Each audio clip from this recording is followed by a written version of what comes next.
नमस्कार, जय हिंद साथियों। स्वागत है आप सभी का बाबा हिस्ट्री वाले के यूट्यूब प्लेटफॉर्म पर। साथियों, हम एमपीपीएससी यूनिट फर्स्ट को पढ़ रहे हैं, जिसमें हम वेदों जो यूनिट फर्स्ट में टॉपिक दे रखा वेद, तो हम उन वेदों को ही कंप्लीट कर रहे हैं, वेद वाले टॉपिक को, जिसमें आज हमारा विषय रहेगा कौन सा वेद रहेगा, अथर्ववेद। हमने इससे पहले 3 वेद कंप्लीट कर चुके हैं। 3 वेद में जो जो महत्वपूर्ण जानकारी होगी, जो जो महत्वपूर्ण फैक्ट होगा, हमने उस पर विस्तार से चर्चा की है और उसमें एक तरीके से हमने कुछ भी नहीं छोड़ा, पूरा कंप्लीट किया है।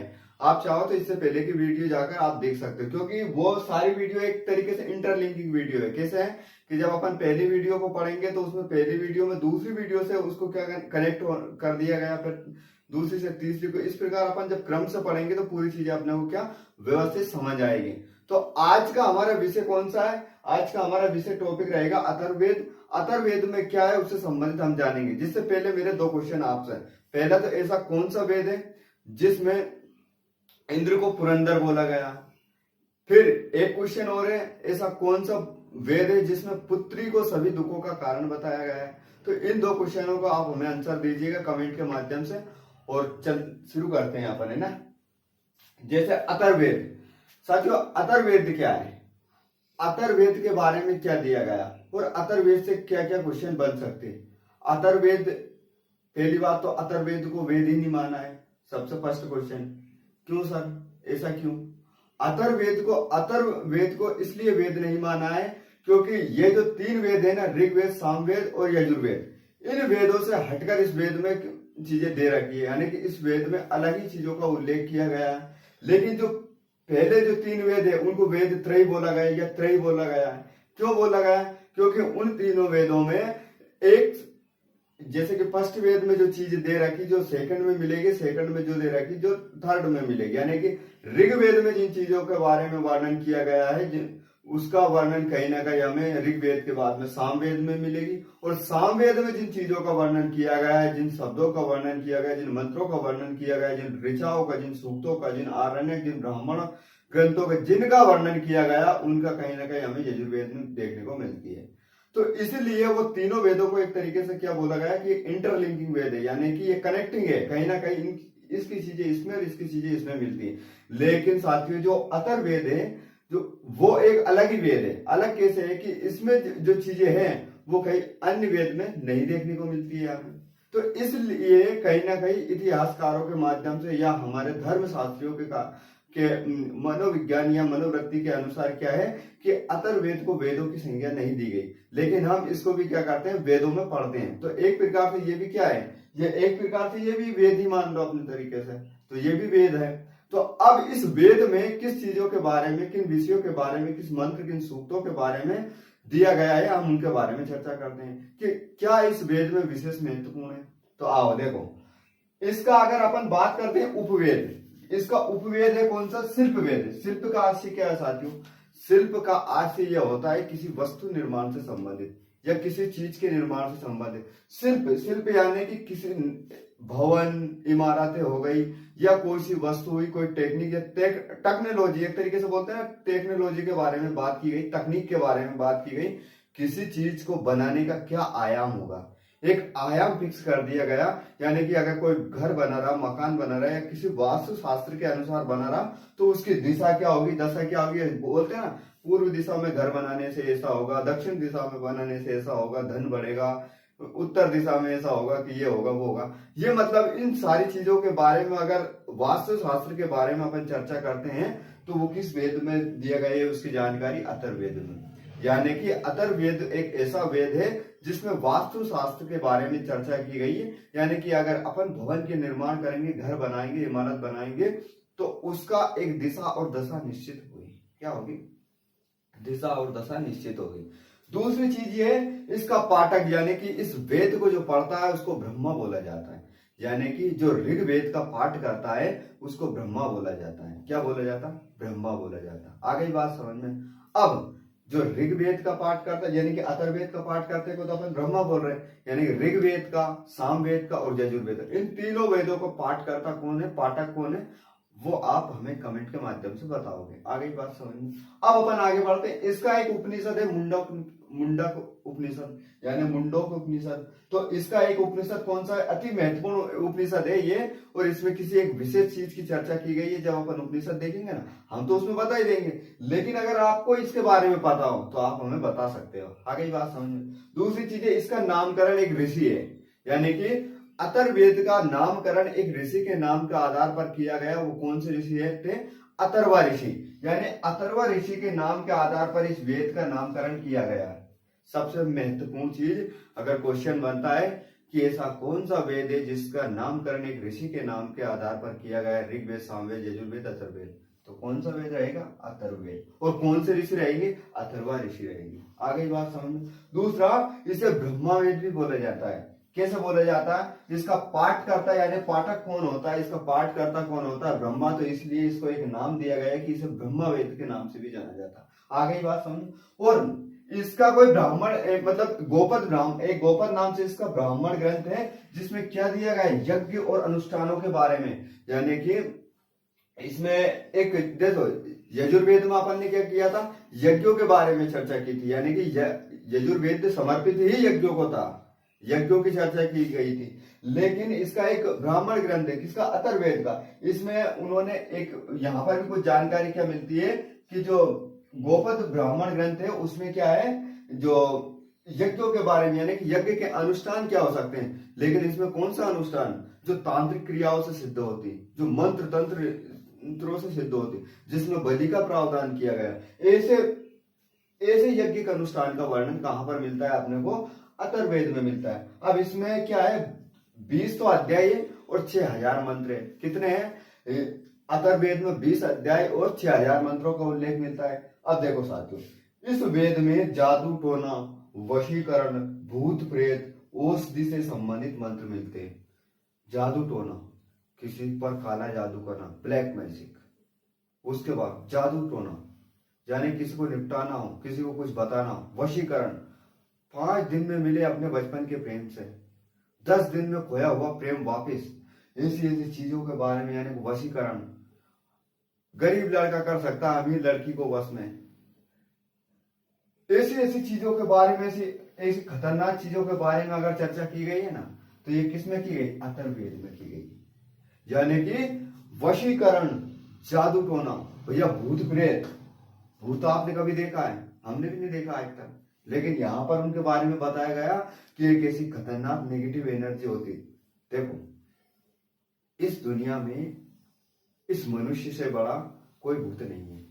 मनुष्य इतना बड़ा भूत है जिसके एक नहीं, अनेक नहीं, 1000 चेहरे हैं। कभी वो रोता हुआ दिखता है, कभी वो हंसता हुआ दिखता है, कभी वो गरीब दिखता है, तो कभी वो अमीर दिखता है। तो इतने चेहरे हैं, तो इस दुनिया में जो व्यक्ति है ना, व्यक्ति, मनुष्य, उससे बड़ा ना तो कोई भूत है, ना कोई छलिया है। आगे बात समझ। तो अगर आपको बचना है तो भूत प्रेतों से मत बचो, ऐसे खतरनाक व्यक्तियों से बचो जो आपके नैया डुबाने पर तुले हुए हैं। आगे बात समझिए।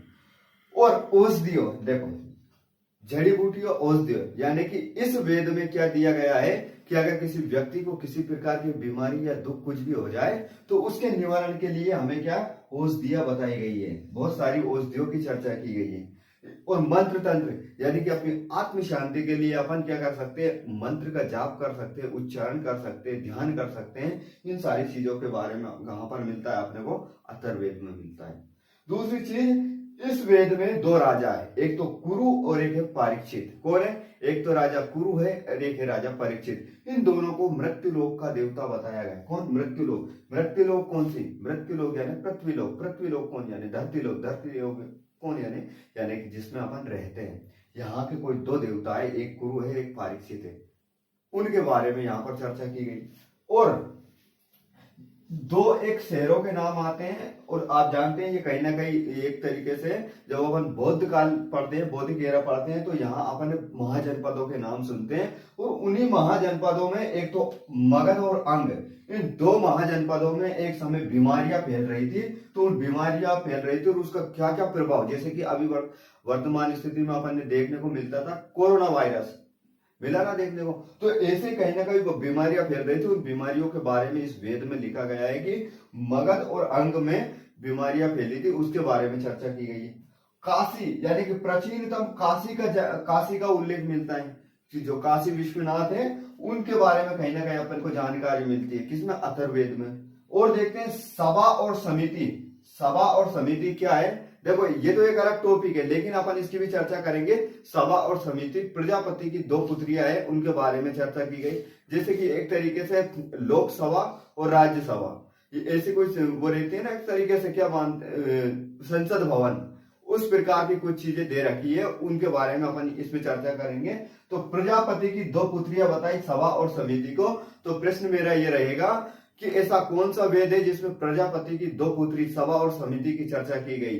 तो ऑप्शन 4 रहेंगे, ऋग्वेद, सामवेद, यजुर्वेद, अथर्ववेद। तो अपने को आराम से आंख बंद करके टिक कर देना है कौन सा, अथर्ववेद। अब यहां पर एक चीज और दी गई है, बलि, यानी कि इस वेद के अनुसार राजा को एक आय का एक हिस्सा दिया जाता था, बलि, जिसको बलि बोला जाता था। और वो कितना दिया जाता था, अपनी आय का 1/6 भाग। जैसे कैसा होता था पहले, राजा का कोई एक तरीके से कोई विशेष प्रावधान नहीं था कि राजा होना चाहिए या नहीं होना चाहिए, लेकिन एक कबीलाई समाज था। अब उस कबीलाई समाज में राजा का वर्चस्व कैसे बढ़ा, मान लीजिए एक हष्टपुष्ट और दिमाग अच्छा व्यक्ति था, यानी ताकतवर था व्यक्ति, बुद्धिमान था व्यक्ति, और चीजों की उसने समझ दी। तो वहां के जो कबीले के लोग थे, उन कबीले के लोगों ने क्या किया, एक तरीके से उस व्यक्ति के से बात की कि यार भाई साहब तुम ऐसा करना, तुम योग्य हो, समझदार हो, ताकतवर भी हो, तुम दूसरों से पंगा लेने में भी एकदम क्या हो कि सक्षम हो, तो हम तुम्हें क्या करेंगे, तुम्हें हमारा सरदार मान लेते। क्या मान लेते हैं, पहले एक प्रावधान, मतलब एक तरीके से एक धारणा बनी सरदार की कि हम तुम्हें एक सरदार मान लेंगे, जिसमें क्या करेंगे, हम तुम्हें, हमारी सुरक्षा तुम करोगे ना दूसरे कबीले या जानवरों से सबसे, तो हम तुम्हें थोड़ा थोड़ा हमारे पास जो भी है वो दे देंगे खाने पीने का, तो तुम्हारा सिर्फ यही काम रहेगा हम सबकी रक्षा करने का। तो एक विशेष व्यक्ति को चुनकर उन्होंने बिठा दिया। अब अपनी आय का, यानी कि उनने 16 रुपये कमाए, उनमें से 1 रुपया किसको दे दिया, उस जो सरदार जिसको चुना था राजा बनाकर उसको। फिर ये परंपरा बढ़ती गई, आय जब वो खेती करने लगे, लेकिन आर्यों ने लोहे का तो आविष्कार कर ही लिया था, लोहे की खोज कर ही ली थी। तो क्या हुआ, जब आय बढ़ती गई तो राजा को 1/6 मतलब 16 की जगह फिर धीरे धीरे 1/10 हिस्सा, 1/2, 1/, ऐसा करके राजा की आय में वृद्धि होती गई और राजा का पद संपन्न होता गया, यानी कि राजा सर्वश्रेष्ठ होता गया। तो फिर ये धीरे धीरे, ये ऋग्वेद की ही बात है, ये वैदिक एरा की बात है, जहां से राजा वर्चस्वशाली बढ़ता गया, धीरे धीरे राजा ताकतवर बना। तो जो राजा को अपने, पहले तो मात्र एक सरदार चुनते थे जिसको इसलिए दिया जाता था कुछ भी ताकि वो उनकी रक्षा करे, लेकिन धीरे धीरे फिर राजाओं ने भी क्या, प्रजा और जनता का शोषण करने लगे। ये समाज और वर्ग का कहीं ना कहीं प्रावधान आता है ना, ये वैदिक एरा से आता है। उससे पहले ना तो कोई समाज था, ना कोई वर्ण व्यवस्था थी, सब अपने कार्यों के आधार पर क्या, अपने अपने कार्य करते थे, बस जो अपना कार्य करता था उससे उसकी समाज डिसाइड हो जाती थी, उससे उसका वर्ण डिसाइड होता। यदि कोई व्यक्ति पढ़ाने का काम करता था, पाठक का काम करता था, तो वो व्यक्ति क्या, ब्राह्मण बन जाता था। यदि कोई व्यक्ति उद्योग धंधे व्यापारी का काम करता था तो वो शूद्र बन जाता था। यदि कोई व्यक्ति कोई लड़ाई में युद्ध का काम करता था या कोई भी करता था तो वो क्या बन जाता था, क्षत्रिय बन जाता था। और कोई व्यक्ति इन तीनों वर्णों की सेवा करता था तो उन व्यक्ति को तीनों वर्णों की सेवा के लिए रख दिया जाता था, तो वो क्या, वैश्य बन जाता था, शूद्र बन जाता था, सॉरी शूद्र। तो इस प्रकार से कहीं ना कहीं एक प्रावधान दिया गया है, कहीं ना कहीं यहां से ये चीजें आई। तो अब अपन थोड़ा सा एक बार इसके रिवीजन कर लेते हैं। जैसे अथर्ववेद, उपवेद, शिल्पवेद, पाठक, ब्रह्मा, उपनिषद, मुंडोपनिषद, नामकरण, अथर्व ऋषि के नाम के आधार पर ब्रह्मवेद भी कहा जाता है। इसमें गोपद ब्राह्मण, जिसमें यज्ञिक अनुष्ठानों को वर्णन किया गया। इसमें 20 अध्याय तथा 6000 मंत्र है। जादू टोना, वशीकरण, भूत प्रेत आदि का वर्णन मिलता है। औषधियों का वर्णन मिलता है। इसमें राजा कुरु और परीक्षित को मृत्यु लोक का देवता बताया गया। अंग तथा मगध, इसमें बीमारियां फैलने का वर्णन मिलता है। काशी का प्राचीनतम उल्लेख मिलता है। सभा और समिति को प्रजापति की 2 पुत्रियां कहा गया। बलि यानी राजा को 1/16 भाग दिया जाता था। जहां तक अपन ने क्या किया, इसका रिविजन करें। अब ऐत्र ब्राह्मण, अपन ने बार बार एक ब्राह्मण का नाम सुना है, तो अब ये हमें आप बताओगे ऐत्र ब्राह्मण किसका ब्राह्मण ग्रंथ है, कौन से वेद में दिया गया है। तो अपन अब इसके बारे में थोड़ा देख लेते हैं। ऐत्र ब्राह्मण है क्या है। इसमें पहली बार 4 वर्णों के कर्तव्यों का उल्लेख मिलता है। देखो मैंने बताया था ना, 4 वर्णों के कर्तव्यों का उल्लेख, मतलब कि क्षत्रिय कौन सा काम करेंगे, वैश्य कौन सा काम करेंगे, शूद्र कौन सा काम करेंगे और ब्राह्मण कौन सा काम करेंगे। इन चारों वर्णों के कर्तव्यों का उल्लेख अगर कहीं मिलता है तो हमें ऐत्रेय ब्राह्मण ग्रंथ में मिलता है। किसमें मिलते हैं? ऐत्रेय ब्राह्मण ग्रंथ में मिलता है कुल वर्णों के कर्तव्यों का उल्लेख। इसमें दिया गया है कि पुत्री को समस्त दुखों का कारण तथा पुत्र को कुल का तारण हरता बताया गया है। इसमें क्या बताया गया है? पुत्री को सभी दुखों का कारण, यानी कि अगर इन संसार में सभी दुखों का कोई कारण है तो वो पुत्री है।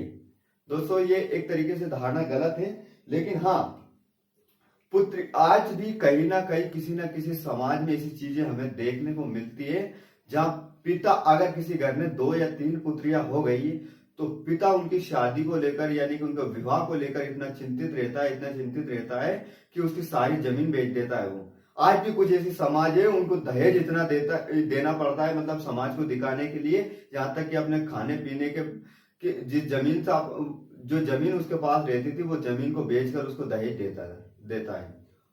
तो इसलिए कहीं ना कहीं पुत्री को दुख का कारण, क्योंकि बहुत सारी कुप्रथाएं हम जैसे लोगों ने तो फैला रखी है।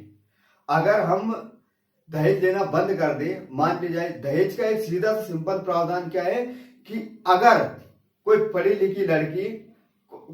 लिखी लड़की और नौकरी वाली लड़की किसी बेरोजगार लड़के से अगर शादी का प्रस्ताव रख दे, उससे अगर विवाह कर ले, तो कहीं ना कहीं क्या ये दहेज वाला विचार ही अपने आप छूट जाए।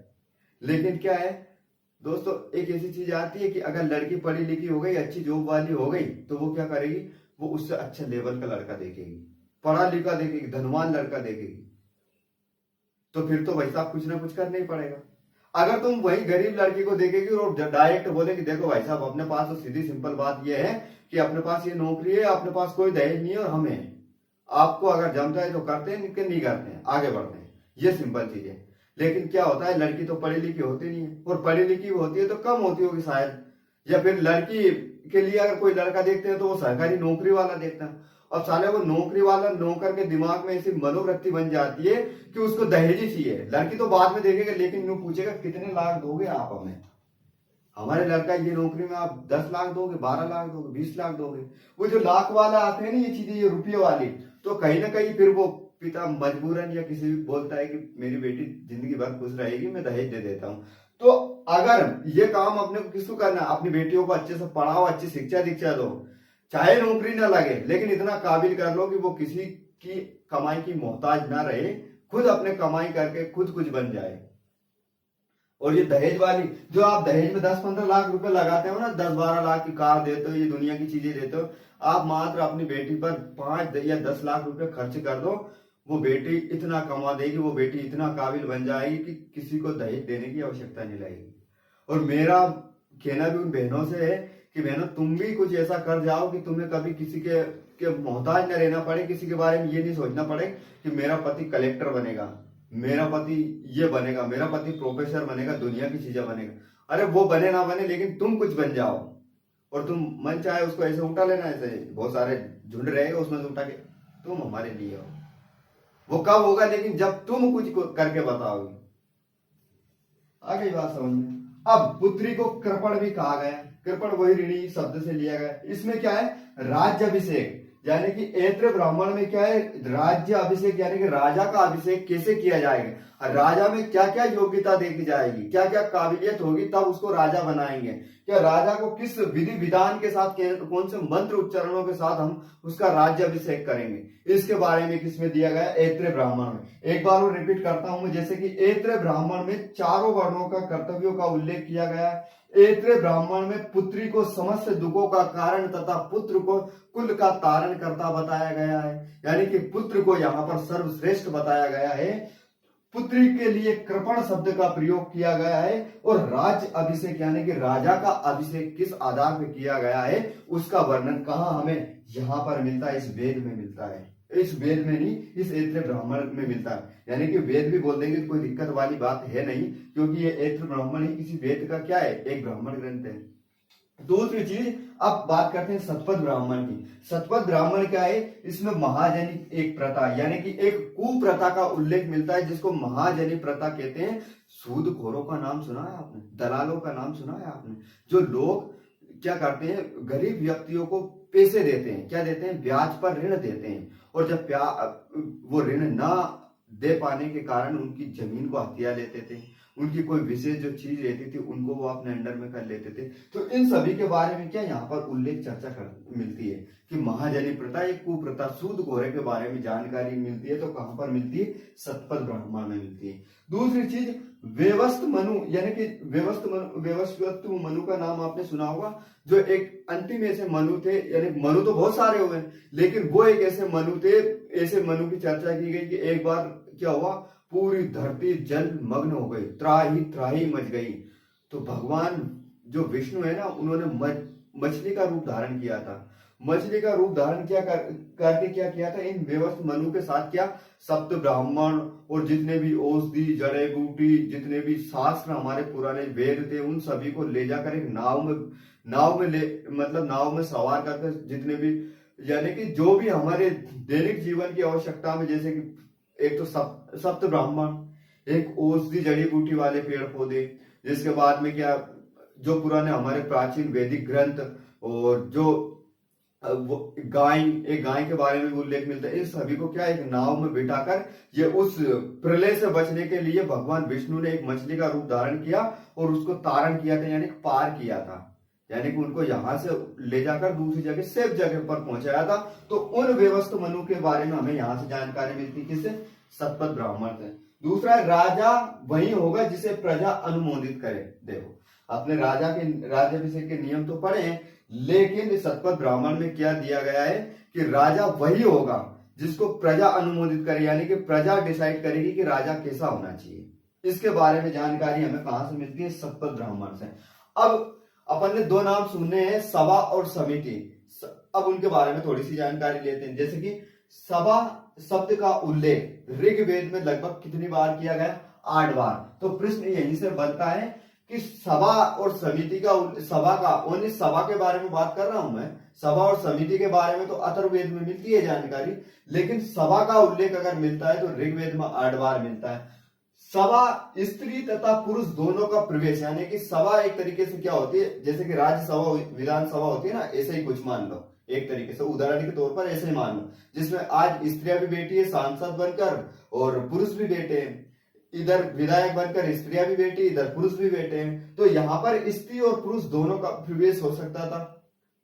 दूसरा, पुरुषों के लिए सभैया शब्द, यानी कि यहाँ पर जो पुरुष बैठते थे उनको सभैया बोला जाता था, और यहाँ पर जो स्त्रियां बैठती थी उनको क्या बोला जाता था, सभावती। क्या शब्द उपयोग किया जाता था, सभावती।